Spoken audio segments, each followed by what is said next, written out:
I was woken up by a sharp creaking somewhere above my head. My clock told me it was 5 in the morning. The house continued to creak, sounding oddly like a crow cawing. As a rule, I don't leave my room till morning. Not only am I afraid of the dark, but I live in a haunted house. It's true, since I'd moved in a year before, I discovered that not one, but 2 non-human residents exist here.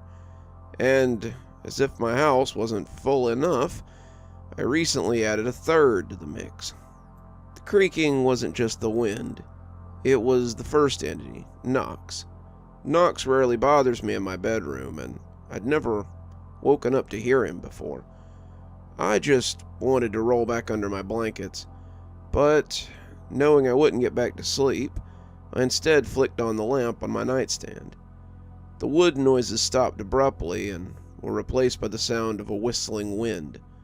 Something about the wind struck me as strange.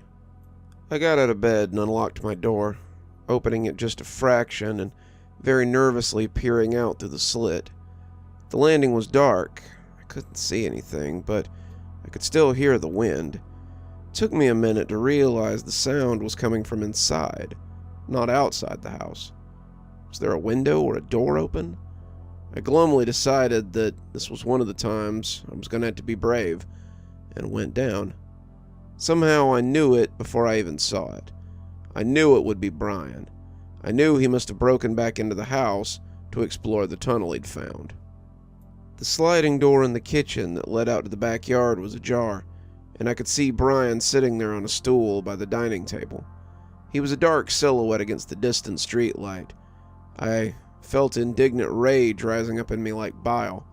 "Brian, I wasn't kidding. I'm going to call the police," I said, as I flicked on the orange kitchen light.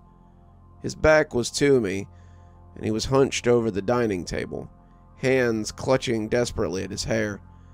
A muffled but continuous moan was coming from him, and that's when I noticed a dark liquid dripping onto the dining room floor. "Brian?" He stood up suddenly, the stool clattering to the floor, and turned to me. I felt something splatter my clothes and tasted iron in my mouth. He fumbled forward, arms flailing wildly and clutching the air, as if he was going to grab me. The horrible moan turned into a raspy scream, and as my brain slowly came to grips with what I was seeing, I finally registered that his eyes and tongue had been torn out. I don't talk much about my family. I guess the trending word to describe it these days is toxic. My aunt serves as kind of a matriarch of the family. Something about the inheritance, being the favorite child of my grandparents, other stuff like that I've never bothered to understand. It lets her wield some sort of power over them. That's not to say that I have a great relationship, even with my own parents. I don't wash my family's dirty laundry in public, suffice to say. It was a beastly thing to deal with. I guess that's why I was so eager to gain independence. I moved out and bought this house and keep my family several states away, only to find myself haunted. Sounds like I'm about to blame my parents for this mess I'm in, doesn't it? That would be unfair. However, I can't help but think that my family's dysfunction was reasonably responsible for what was happening to my cousin when he discovered the 4th entity I share my house with. My aunt holds me completely responsible for what's happened to her son. I'm officially not welcome at any family gatherings where she's involved, which is most of them. I think I'm cut off from whatever the inheritance is, too. I honestly couldn't care less. But that's not the point. I actually do feel quite sorry for what happened to my cousin. Some days I even feel a little guilty. If only I'd stood my ground and not let him stay at all, or kicked him out early. Boundaries, right? Not even a month has passed since I dealt with the 3rd entity, when I got a phone call from my mom. I only get phone calls from her when she wants something. "Hey, your cousin Brian's moving to your city. He needs a place to stay. Do you think he could live with you?" "Sorry, Mom, but my place isn't suitable for anyone to visit right now. I'm actually having quite a lot to deal with. You think you're the only one with problems? Come on, I know you got a spare room. Just let your cousin stay. You know your aunt helped us out a lot when you were young, right? No, Mom, I've been through enough. It's been a lot lately. You wanted to move out? You didn't have to move out. Now that you're out and you're learning how hard it is to have responsibility, you'll want to be selfish and not help anyone. Do you think it's right that other people should have problems just because you wanted to create your own problems? You know your cousin can't hold down a job. At least let him stay until he finds one, okay? You know how hard it is for your dad and me when your aunt is angry with us. We let you go and live by yourself. You're making money now, right? And we haven't asked for any of that. I think you can help a family member out this once, don't you? Okay, fine, I said. He has 2 weeks, then he better be moving out. Don't be like that. You help him out for as long as he needs. I'll tell your aunt, my mom snapped and put the phone down before I could protest. Fish sticks. She messaged me later to tell me that Brian would be arriving in 2 days. I'm uncomfortable with anyone staying overnight at my place. My brush-ins with the 3 previous entities had involved people staying over. This wasn't just anyone either. This was Brian. This was drug dealer Brian. This was fired from 7 jobs Brian. This was sets fire to his school Brian. This was killed his girlfriend in a car accident while driving drunk and still totaling the next car he got while drunk driving again Brian. But Brian evidently had a problem following rules, and there were rules for living at my house that ought to be respected. I tried making a quick list in my head. If you hear 2 knocks in a room, leave and return later. Do not disturb the milk and bread by the basement door. Do not enter the basement without consulting me first. Do not wander around the house at night, unless absolutely necessary. Do not break the lines of black dust, the iron filings, at the threshold of bedroom doors. If you do, sweep them back into place. Inform me immediately if you see anyone or something strange in the mirrors. Brian arrived as scheduled. How was he still permitted to have a driver's license after that, I don't know, but he's a fair bit larger than me, taller and wider. Dude, Brian said, coming out of his car, this is your place? Man, what a dump. I didn't bother to reply. Was it strange to feel offended over my haunted house? I gave him my best dirty look. Hey man, I'm starving. You got any food? He said, completely unfazed. Dinner's at 5, Brian. Bring your things up to the guest room. There had been no talk of being paid for accommodations or groceries from his mother, my aunt, or Brian. Was I expected to house and feed this guy for free? He only had a couple of bags with him, which he hoisted on his right shoulder. Then he trudged in, followed me up to the guest room. I scowled at the boot prints he trailed in. Was I supposed to clean up after him too? I had been so caught up in listing rules regarding the entities, I hadn't thought of basic rules for living with a housemate. By the time he'd thrown his bags unceremoniously onto the guest room floor and plopped himself on the bed, I had reduced my rules to a single rule in hopes he would follow it. All right, listen, Brian, I started. He was flipping through his phone. You can't wander around the house at night. That seemed to catch him by surprise, enough that he looked up from his phone. Why not, cuz? You doing something naughty around the house at night? He said, waggling an eyebrow. No, it's... This is where I realized I hadn't thought of how I would word that the house was haunted to him. Just that I like to keep it quiet around here. Don't worry, I'll be quiet, he said, looking back at his phone. I'm serious, Brian. No wandering around at night. Yeah, all right. I shook my head and went down to make dinner. We survived dinner without speaking to each other. He just looked at his phone the whole time. Then after dinner, he plonked himself on my couch and turned on the TV. Then he noticed my game console and turned that on and started playing a fighting game. You mind maybe asking before using my things? Yeah, he said, absently mashing buttons. It was just past 6 and the sun was setting. Man, I'm serious about the night thing. You better finish that up before the sun sets. And please, wash your own dishes. Uh-huh. Rolling my eyes, I went to the pantry to grab my usual nighttime snack rations. Upon seeing my stashes of chips, biscuits, and instant noodles, I grabbed some spare shopping bags and hauled the lot up to my room.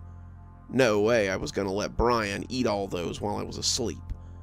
It was 11 at night when a flurry of knocks came on my bedroom door. I opened the door to find Brian standing outside, white as a sheet. "Dude, I saw a ghost. Your house is haunted, man." I kept checking over his shoulder. What did it look like? "I don't know, man. I turned around and there was like a little girl in the kitchen. She was all dark. Then I just booked it up here, man." "Hair color? Height?" "What? I don't know. Black, I think. About yay high," he said, putting a hand to just below his chest. Okay, not the mirror demon. It was the basement thing. "Yeah, look, just stay in your room like I said. The black dust by your door keeps you safe."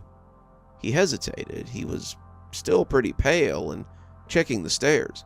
"For real? Like, what if I need to use the bathroom?" He had a point. I took out my dustpan and broom and swept the iron filings from his door. Then I placed them in a line near the top of the stairs. "There, that gives us the upstairs. Don't break the line." He nodded and shakily went to his room and shut the door. I heard the click of a lock and I went back to mine. The incident seemed to have humbled him a little bit. He was a lot more polite and placated me for the next few days. Although there was still no offer of rent or grocery money, he stayed in his room all night, sleeping, I suspected. He'd come down for dinner, the only meal I decided I was willing to cook for two, then disappeared back to his room. I had work to attend to, and I didn't pay him a lot of mind. This arrangement only lasted a few days, though. One night he came rapping on my door again. It was almost 12, and I was just about to go to bed. I opened up grumpily. He had the most ridiculous smile on his face. "Yeah?" "Dude, ghost girl. She's trying to tell us something." "What?" "I've been trying to catch her on camera, man. I've been going down there at night to film her. Then she looks like she's gonna get close, and I run upstairs." "The hell is wrong with you?" I half shouted. "Dude, come on, it's a real ghost. This stuff's like viral as hell. We could be famous. You want to see my video? I got a really good one tonight. She appeared in the kitchen and walked all the way to the laundry room. It was so scary I followed her, but man, look at this footage." No, this is not okay. "But this is where it gets good, man. Some guy on the forum, did some stuff with the footage, made it brighter and some stuff, and you can make out, that she points at things." My brain was so torn between intrigue and rage that I couldn't respond. "On the nights I've seen her, she walks, somewhere random and points at a piece of furniture. Sometimes it's a couch. Twice it's been that bookshelf in the living room.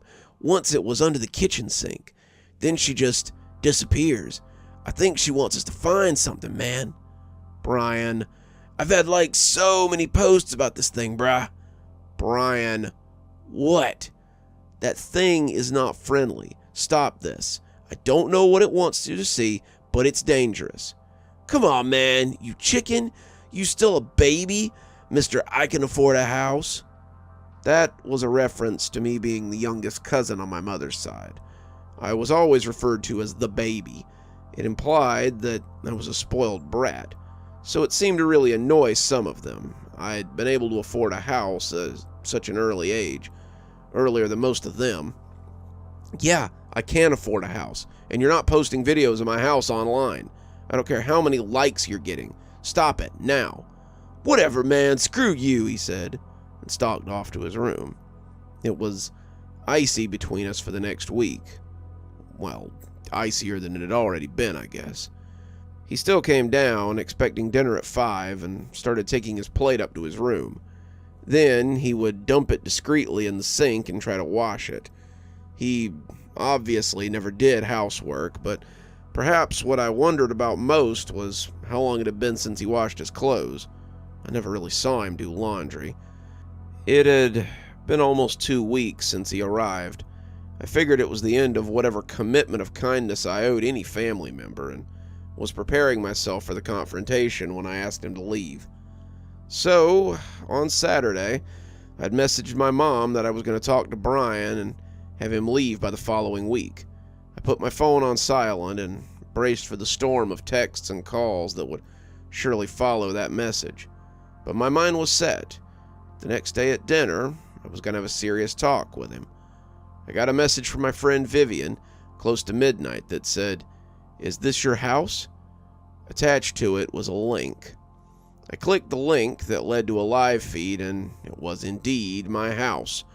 Brian was filming right that moment. I was livid and was just about to get out of bed, throw open the bedroom door, and crash his party, when I heard his voice on the feed. "All right, guys, the temperature's dropping. She's coming, boys," Brian whispered. I kept watching.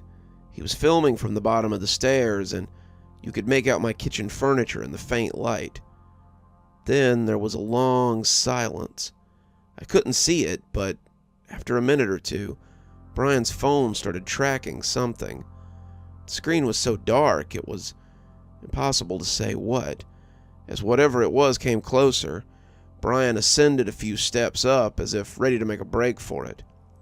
But the thing, which was still hidden in the shadows, continued past the stairs into the living room. Then, for the briefest of moments, I caught sight of some odd humanoid shape silhouetted against the dimly lit window. It didn't look like a girl. It looked like a child-sized, soot-black snowman with what may or may not have been an arm sticking out of its side. Then it lost itself in the gloom. The camera tracked it a little bit longer, then stopped, pointing more or less to my front door. It held there for about 10 seconds. Then I heard Brian's voice come back. "You see that? Yeah, I think she's pointing at that shoe cupboard." There was a pause where I assumed he was reading some messages on an app. Yeah, I think she's gone for the night. Temperature's climbing back up. But I've known her to come back twice in a night, guys. I'll want to check that shoe cupboard out. I just don't want to get caught with her blocking my exit, in case I can't get upstairs. Yeah, lights are a good idea. She disappears when I flick the lights on bright. The feed glared a bright orange-white as the living room light came on. As the views returned to normal, Brian announced, "Okay, boys, we're doing this. Let's hope she stays away." The camera bounced its way to the shoe cupboard. "All right, no sign of her. I think we're good. Let's see what's up with this cupboard. Just a bunch of shoes. Don't see anything strange here, guys. Let's check out." Brian moved his phone to check behind the shoe cupboard. There was a square hole roughly a couple of feet wide on each side in the wall behind the cupboard. "Guys!" Brian's voice came out excitedly. "What is this?" The video went haywire as I heard Brian moving the cupboard out of the way. Then it focused on the hole. Brian appeared to be crouched and trying to see into it. Its walls were made of naked concrete, and it just stretched away, the light of the torch seeing no end. I don't understand. The wall was one of the house's outer walls. It couldn't even be 3 feet thick. Was it the outside they were looking at? No, you could see the wall of the corridor go on at least 5 feet past the phone light. "Think I should go in?" Brian asked. "Yeah, okay. YOLO. Man, it's narrow in here." The screen got black with sudden flashes of Brian's hands as he started to crawl into the space. That's when I decided I needed to intervene. A shadow child had just shown him a passageway that defied the laws of physics, and his audience thought crawling into it was a good idea. Maybe they all thought this was some elaborate prank, some ARG that would promote a movie or something. Maybe this was some sort of alternate reality anyway. How the hell did that passage even exist? I don't remember a hole there when I moved in. Surely I would have seen it when I put the cupboard there. I hurried out of bed, went out onto the landing area, and reached the top of the stairs. I brought myself to a sudden halt there. The downstairs was pitch black now. Hadn't Brian turned on the living room light? The hackles on the back of my neck prickled as I felt the air drifting up from below, chilly as though from an open fridge. As my eyes adjusted to the dark, I saw it. A patch of black against black, standing at the kitchen entrance, peeking at me from around the corner. I think it waved at me. Sorry, but I'm not that fond of Brian. I backed into my room and closed the door. The feed was still going, but with a steady interference now. The images flashed by like a jaunty slideshow, and Brian's voice came through in short barks. "There's a dead body in here! Oh, crap!" The screen showed a gray, dusty mound on a rough concrete floor. It might have been a body. "This is..." Static. "Oh!" The video quality reduced further into a snapshot that came through every 5 seconds. An image suddenly came through of a figure sitting by a table, its hands resting on it. The figure was skeletal, and its jet black surface gleamed like someone had decided to carve the grotesque thing out of obsidian. In fact, the only reason I didn't think it was a statue was the fine, long hair sticking out of its skull. Then the feed froze completely, a blurry capture of the black reflective hand against the gray table and an open book. There was writing on the open page, but the image was far too unfocused to tell what it had said. Was it a list, maybe? I panicked. What was I supposed to do? Did I call the police? Did I try to go downstairs? I paced my room back and forth. I stared back at the feed again and again, but it stayed frozen on those hands. I almost called V, but I didn't. Finally, I decided to go back to the staircase and see if the basement thing was still guarding it. I opened my door, and I could tell the living room light was back on. I hurried across the landing, but even before I reached the bottom of the stairs, I heard a commotion from the living room. It was Brian, covered in dust and scrambling to pick himself up. He was hooting in laughter and crying at the same time. I glanced back warily towards the dark kitchen, but it was empty. Then to the wall where the hole should have been. It wasn't there anymore, though. I strode across the living room and felt the wall. It was solid brick. I rapped on it a few times to be sure. What the hell? I turned back to Brian, who was now making his way up the stairs. "Hey, you want to tell me what the hell just happened?" He ignored me and started to clamber up. I followed him, still wanting to yell at him, but decided it was better to do so behind the safety of the iron filings. He got to his room and sat shaking on his bed. I stopped at the door and stared at him with my fists clenched. "I was watching your feed. What happened to the passage? It was beyond the shoe cupboard, right?" You were watching? Did you think he meant what he said? What are you talking about? The guy behind the wall, sitting at the table. Do you think he meant it?"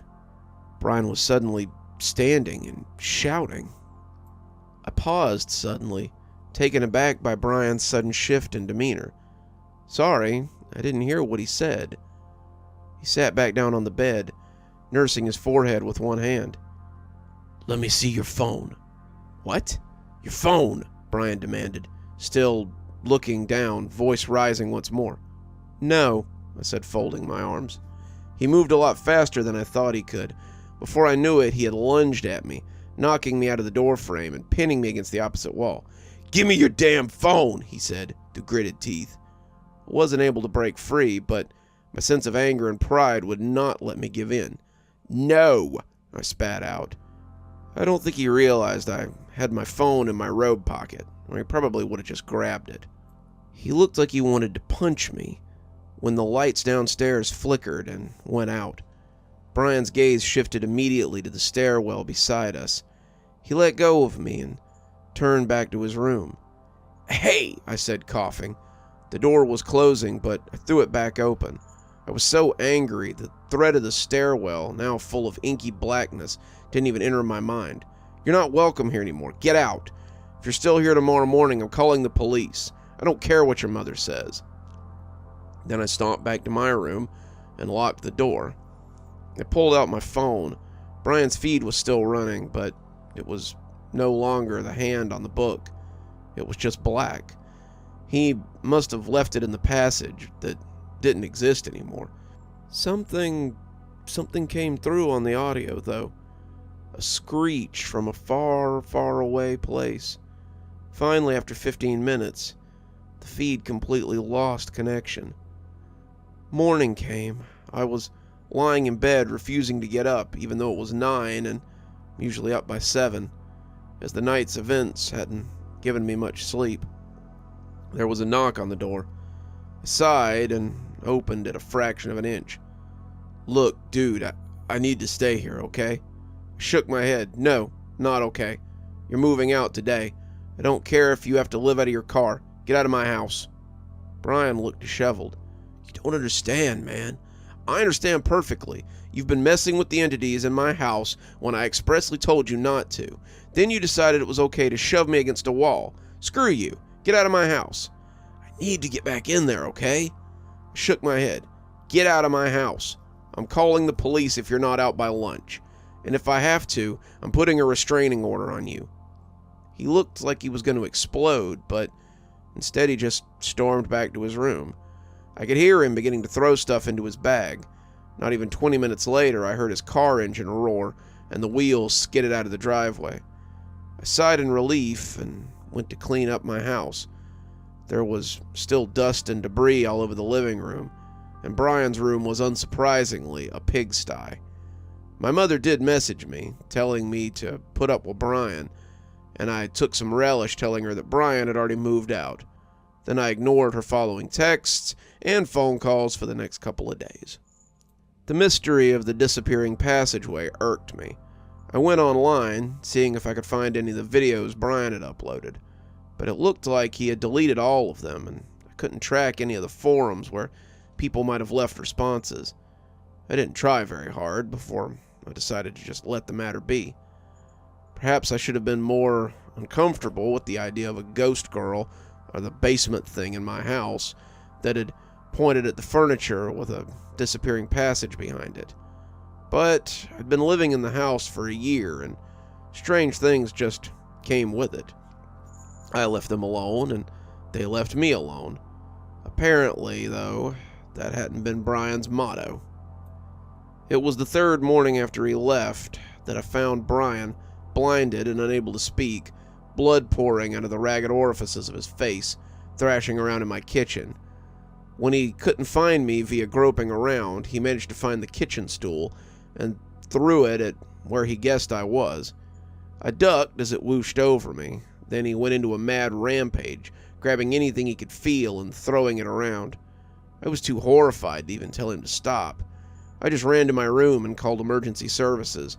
I was shuddering and thinking about the wails and moans I heard from downstairs while waiting for the ambulance to arrive. The aftermath was as hectic as you could have imagined. I'll try to tell you it as cohesively as I can remember. After emergency services collected Brian, my house was investigated as a potential crime scene and cleared when, other than Brian flinging things around, there was no sign of violence. No one ever gave me any notion of when, where, or who had mutilated Brian. Of course, the police questioned me. I told them the truth as much as I could without sounding insane. Brian and I had a falling out. He'd been living here for 2 weeks. I woke up and found him having broken and entered my house and in that condition. They came back to question me again the next day at the motel I was staying at while my house was being investigated. They didn't find anything as far as I could tell, and I haven't heard from them since. My aunt tried to contact me incessantly. I blocked her number, but then she showed up at my house. I didn't let her in the house. She was obviously distressed, and at least she wasn't speaking at me with her accusatory tone at this point. I told her I was sorry, but I didn't know what had happened to Brian. It was true. I really didn't know what had happened to Brian. When she left, though, I later heard from my mother that she fully blamed me for Brian's sorry state. My mother held me responsible, too. I told her that they could all go to hell. I guess Brian was already there, somewhat. I don't know what happened to Brian. I never went to visit him, and I'm unlikely to meet him anytime soon. As much of a miserable specimen of humanity as he might be, I would never have wished this fate upon him. I hope he'll find some sort of way to go on living, find some sort of peace in the perpetual darkness that he now lives in. Before I left, and as the police bustled in and out, I had noticed the cupboard beneath the sink was open. There were pools of blood in there that didn't look like they had been flicked from Brian's frantic motion. Was that where the passage had taken him? What had he seen in those passages this time? What had the black figure shown him or said to him? I still don't know. But soon, I'd have to walk those narrow passages myself and make a deal with the person who waited with the open book within my wall. I've counted them as the fourth entity in my house. There's just one to tell you about then.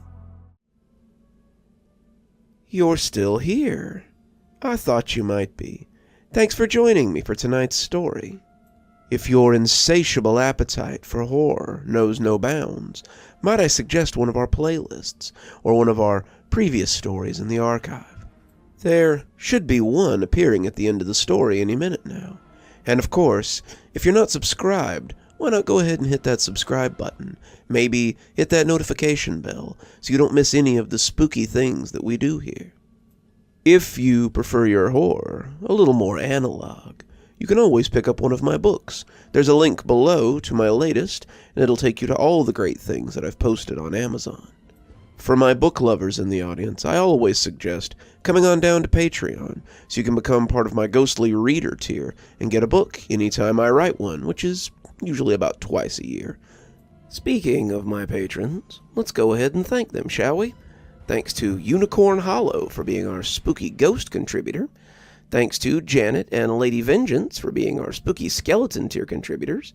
Thanks to Hi Stacy, Winter, Xaronan, Emily Coltsfoot, Stephanie Carrington, Marianne Schuler, Tyler Parker, and Jennifer Damron for being our ghostly reader tier contributors. Thanks, everyone. We just couldn't do the show without you. If you think you might like to support the show in a more monetary fashion, come on down to Patreon. I have many tiers. I'm sure you'll find one that suits you best.